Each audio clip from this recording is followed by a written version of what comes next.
Hi everybody. Okay, this is just a quick rundown so that we don't lose direction of the topics that I'll be covering. Next topic I'm going to be covering is fate versus free will. What is the astrological perspective on that? After that, we're going to talk about the Judeo-Christian tradition. How astrology is viewed from a Christian perspective, from a Jewish perspective, the three Abrahamic faiths, and even Islam has got something to say.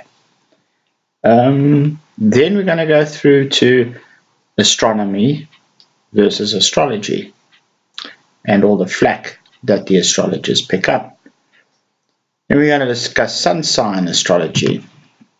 What is it? Is it valid? What's it all about?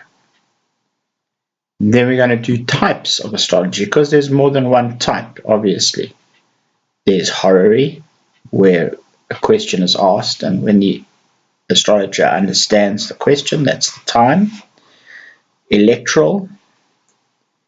There's mundane. Obviously natal. And then you get all the soft kinds of astrology, like Huber, psychologically orientated astrology, etc., etc. Then comes a very interesting topic: belief in astrology. Do astrologers believe in astrology? Is it fair to ask somebody, do you believe in astrology? What's going on? So we're going to deal with that. Next, we're going to deal with what people want.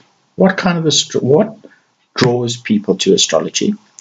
And when people go to see an astrologer, what do they really want? Why are they there in the first place?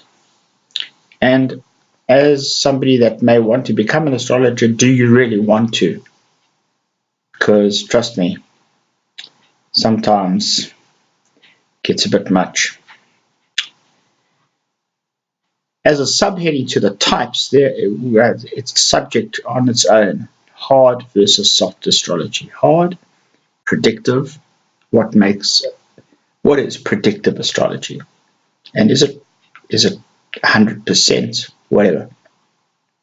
Versus soft astrology. Soft astrology being, how do you feel, moods, stuff like that. Not my cup of tea. And finally, I'm going to deal with the mixing and the matching of the archetypes. Not mixing Chinese astrology with Western, with Vedic, with Kabbalistic. You get all them mixed up. You talk about the nodes. You don't know whether you talk about the south node, the north node, Rahu or Ketu. You can see the problems. After all of that, I intend to get into astrology proper. And we're going to start from the very beginning. Houses, signs, planets, how they fit together, how you should read a chart. And I'll just give you a bit of insight. It was explained to me many years ago that a sign is like colored glass. The house is the events, the physical manifestation. So when a planet is in a sign in a house, it's like a torch, like Mars. Think of Mars, the god of war.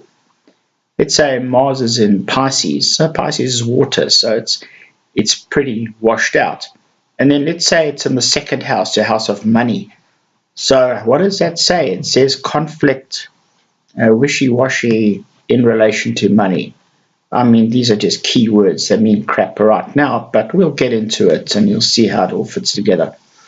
We'll also discover contradictions. Sometimes you can have Saturn and Venus squaring each other, or an opposition, or two seemingly nice planets, Jupiter and Venus, squaring each other. What does that mean? And in astrology, there are plenty of contradictions. My only personal thought of that is that if you separate yourself from the problem, you leave your own baggage outside, you can find a solution to it. So that's the rundown over the next couple of weeks. I hope you find it interesting. See you again. Ciao. Bye.